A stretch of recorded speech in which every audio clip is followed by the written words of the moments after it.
Imagine this: a German company celebrated by politicians, banks, and journalists, a symbol of innovation, power, and European pride. Wirecard, the German PayPal, the fintech that promised to dethrone Silicon Valley giants. Its value, over $25 billion. Its offices, spread across every continent. Its promise, a cashless future. Until one day, the auditor picks up the phone and says three words that shook all of Europe. The money is gone. 2 billion euros simply vanished, erased from the map, overnight. And then the fall began. Today, I'll tell you how one of the world's most admired companies became the biggest financial fraud in modern European history. This is the story of Wirecard. The story of money that never existed.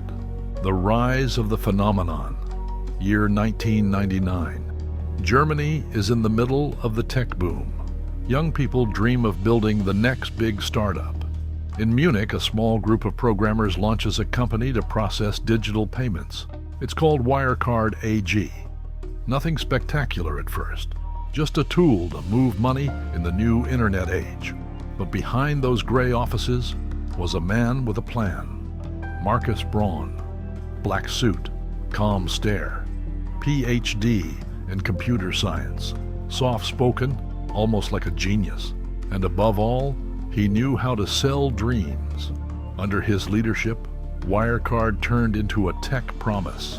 German banks adored it. Politicians hailed it as the example of Europe's digital rebirth.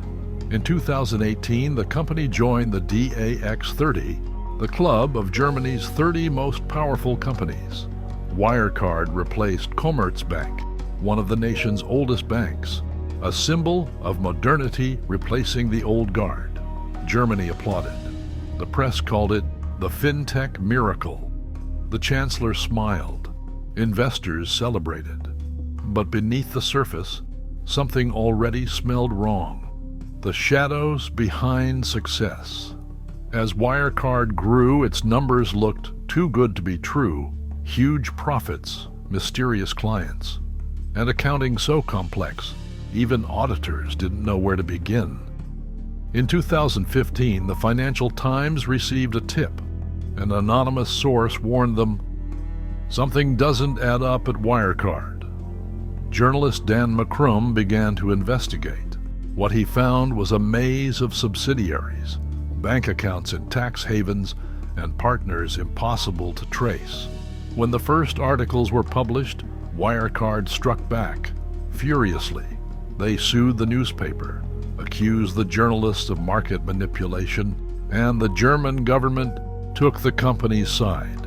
Yes, the country's own financial regulator, BaFin, investigated the journalists instead of the company.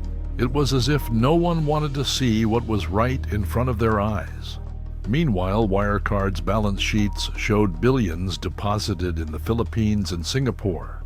Supposedly, 2 billion euros rested in trust accounts in Asia, but when Financial Times tried to verify, they found no proof, only copies of documents and fake seals. And in the shadows appeared an unsettling figure, the ghost inside the system, Jan Marsalek, Wirecard's chief operating officer. Charismatic, charming, and mysterious. Little was known about him. He loved secret meetings, private jets, and connections with military intelligence.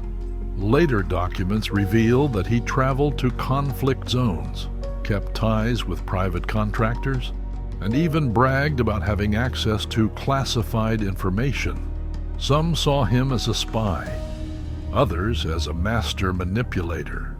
He controlled the company's international operations, including those mysterious Philippine accounts, where the 2 billion supposedly were. But no one, not even the auditors, could see the money directly. It was an illusion, a carefully crafted mirage. Wirecard had become a smoke machine, and the smoke was about to clear. The day Europe woke up. June 2020. Ernst & Young, Wirecard's auditor, refuses to sign off the annual report.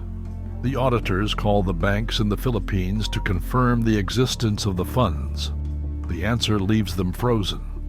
Those accounts do not exist. The money was never there.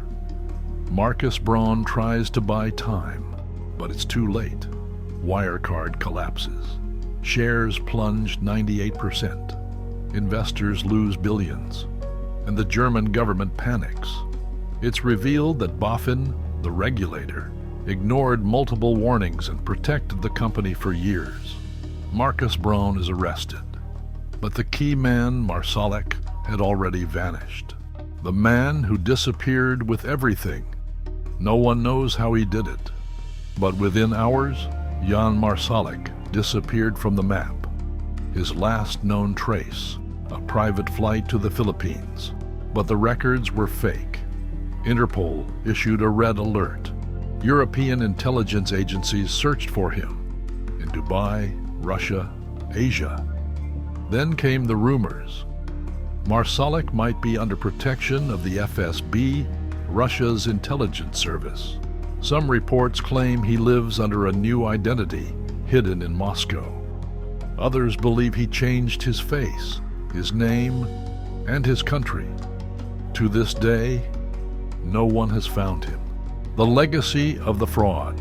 Wirecard became the biggest financial scandal in Germany's history. Bigger than Enron in European impact. Thousands of employees lost their jobs. Investors were ruined, and an entire nation humiliated. The case exposed the fragility of the system. Complacent auditors, blind regulators, and a naive faith in technological success. Germany reformed its financial structure, closed offices, rewrote laws, and promised to never repeat the same mistake. But one question still remains. How could no one see the most obvious fraud of the century? The final lesson. Wirecard taught us something brutal, that even the most admired companies can hide lies behind a corporate smile. Digital money has no smell, no face, no border. And when it disappears, no one knows where it went. 2 billion evaporated without a trace. But the real damage was the trust that vanished with it. Today, fintechs rule the world. They promise transparency, innovation, and freedom. But remember, every new technology opens a new door for a new lie. The story of Wirecard didn't end. It just changed its name. And on this channel, Drakonomic, we'll keep following the money, exposing the truths others hide. Because here we don't make noise. We reveal power. Subscribe, because this is Drakonomic.